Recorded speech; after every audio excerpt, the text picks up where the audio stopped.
माघ महीने का संबंध भगवान कृष्ण से होता है।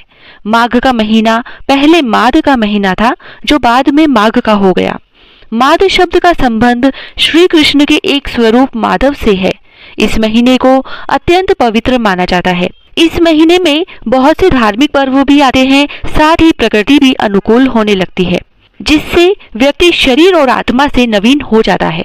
इस मास में भगवान विष्णु और माता लक्ष्मी की भी पूजा का विधान है तथा इस महीने में माघ मास की कथा सुनने का भी बहुत महत्व माना जाता है।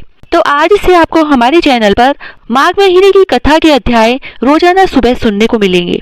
तो आइए आज सुनते हैं माघ महीने की कथा का पहला अध्याय।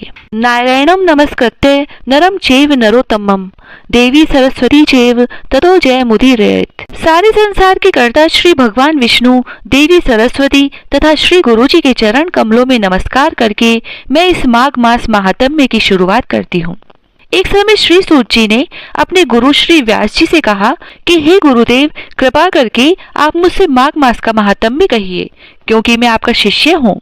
तब व्यास जी कहने लगे कि रघुवंश के राजा दिलीप एक समय यज्ञ के स्नान के पश्चात पैरों में जूते और सुंदर वस्त्र पहनकर शिकार की सामग्री से युक्त कवच और शोभायमान आभूषण पहने हुए अपने सिपाहियों से घिरे हुए जंगल में शिकार खेलने के लिए अपनी नगरी से बाहर निकले। उनके सिपाही जंगल में शिकार के लिए मृग, व्याघ्र, सिंह आदि जंतुओं की तलाश में इधर उधर फिरने लगे। उस वन में वनस्थली अत्यंत शोभा को प्राप्त हो रही थी। वन में कहीं वृक्षों पर मोर नाच रहे थे, कहीं कहीं मृगों के झुंड फिरते थे, कहीं गीदड़ अपना भयंकर शब्द कर रहे थे, कहीं गैंडों का समूह हाथियों के समान फिर रहा था, कहीं वृक्षों के कोटरों में बैठे हुए उल्लू अपना भयानक शब्द कर रहे थे, कहीं सिंहों के पद चिन्हों के साथ घायल मृगों के रक्त से भूमि लाल हो रही थी और कहीं दूध से भरी थनों वाली सुंदर भैंसें फिर रही थी।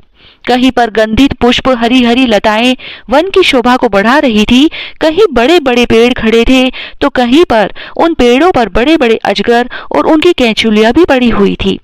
उसी समय राजा के सिपाहियों के बाजे की आवाज सुनकर एक मृग वन में से निकलकर भागने लगा और बड़ी बड़ी चौकड़ियां भरता हुआ आगे बढ़ा। राजा ने उसके पीछे अपना घोड़ा दौड़ाया, परंतु मृग पूर्ण शक्ति से भागने लगा। भागते हुए मृग कांटेदार वृक्षों के एक जंगल में घुसा और राजा ने भी उसके पीछे वन में प्रवेश किया, परंतु दूर जाकर मृग राजा की दृष्टि से ओझल होकर कहीं निकल गया।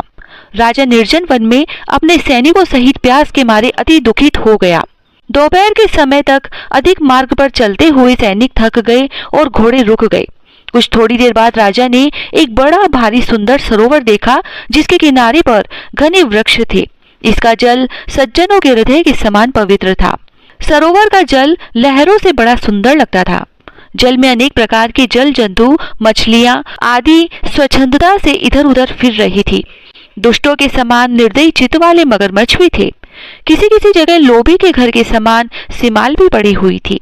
जैसे विपत्ति में पड़े हुए लोगों के दुखों को हरने वाले दानी पुरुष के समान यह सरोवर अपने जल से सबको सुखी करता था। जैसे मेघ चालक के दुख को हरता है, वैसे ही इस सरोवर को देखकर राजा की थकावट दूर हो गई। रात्रि को राजा ने वहीं विश्राम किया और सैनिक पहरा देने लगे और चारों तरफ फैल गए। रात के अंतिम समय में शूकरों के एक झुंड ने आकर अंतिम समय में पानी पिया और कमल के झुंड के पास आया। तब शिकारियों ने सावधान होकर शूकरों पर आक्रमण किया और उनको मारकर पृथ्वी पर गिरा दिया। उस समय सब शिकारी कोलाहल करते हुए बड़ी प्रसन्नता के साथ राजा के पास गए और राजा प्रभात हुआ देखकर उनके साथ ही अपनी नगरी की तरफ चल पड़ा। तब उन्होंने रास्ते में एक तपस्वी को देखा, जिसका शरीर तपस्या और नियम के कारण बिल्कुल सूख गया था, जो मृगछाला और वल्कल पहने हुए था। राजा ने ऐसे घोर तपस्वी को देखकर बड़े आश्चर्य से उसको प्रणाम किया और हाथ जोड़कर खड़ा हो गया। तब तपस्वी ने राजा को कहा कि हे राजन, इस पुण्य शुभ माघ में इस सरोवर को छोड़कर तुम यहाँ से क्यों जाने की इच्छा करते हो? तब राजा कहने लगा कि महात्मन, मैं तो माघ मास में स्नान के फल को कुछ भी नहीं जानता।